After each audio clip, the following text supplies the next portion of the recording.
इस वीडियो में मैं आपको सिनोनिम का कंसेप्ट इजी वे में एग्जांपल के साथ समझाऊंगी। तो सिनोनिम्स वो वर्ड्स होते हैं जिनका सेम मीनिंग होता है और बहुत ही क्लोजली रिलेटेड होते हैं मीनिंग में। यानी या तो उनका मीनिंग जो है बिल्कुल ही सेम होगा या बिल्कुल उनसे मिलता जुलता मीनिंग होगा। अब आप ग्रामर देखते हैं, अक्सर आप डिक्शनरी यूज़ करते हैं तो डिक्शनरी में भी सिनोनिम्स दिए होते हैं।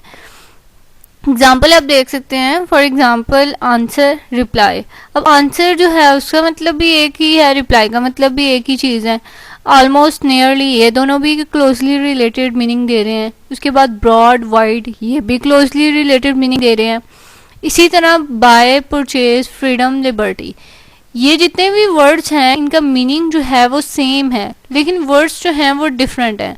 अब सेमनेस का मतलब ये नहीं होता कि बिल्कुल ही सेम है, यानी हमने आंसर की जगह अगर कोई सेंटेंस यूज़ कर रहे हैं हम, तो उसमें आंसर की जगह हम रिप्लाई लगा दें।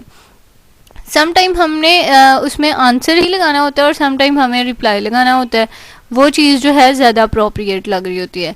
अगर अब एग्जांपल आप देख सकते हैं, for example Sandy only had one answer correct on the test. अगर यहाँ पे हम कह रहे हैं कि Sandy only had one reply, तो ये बहुत इनअप्रोप्रिएट सा सेंटेंस लगेगा, मतलब ज़्यादा इफेक्टिव नहीं लगेगा, कुछ खास इस पे नहीं लगेगा। इसलिए हम सिर्फ आंसर यूज़ करेंगे। इसी तरह हमने मतलब फॉर्मेलिटी, सिनोनिम्स जो हैं फॉर्मेलिटी में डिफ़र भी हो सकते हैं। हमने बाय की जगह हम परचेज समटाइम नहीं लगा सकते, और ना ही हम कार की जगह समटाइम ऑटोमोबाइल लगा सकते हैं।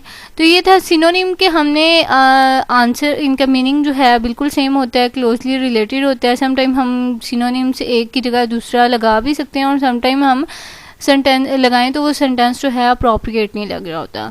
तो ये बहुत इजी सा कंसेप्ट था। आई होप आपको समझ आ गई होगी। Thank you so much for watching. अगर वीडियो अच्छी लगी तो इसे लाइक और सब्सक्राइब ज़रूर कीजिएगा।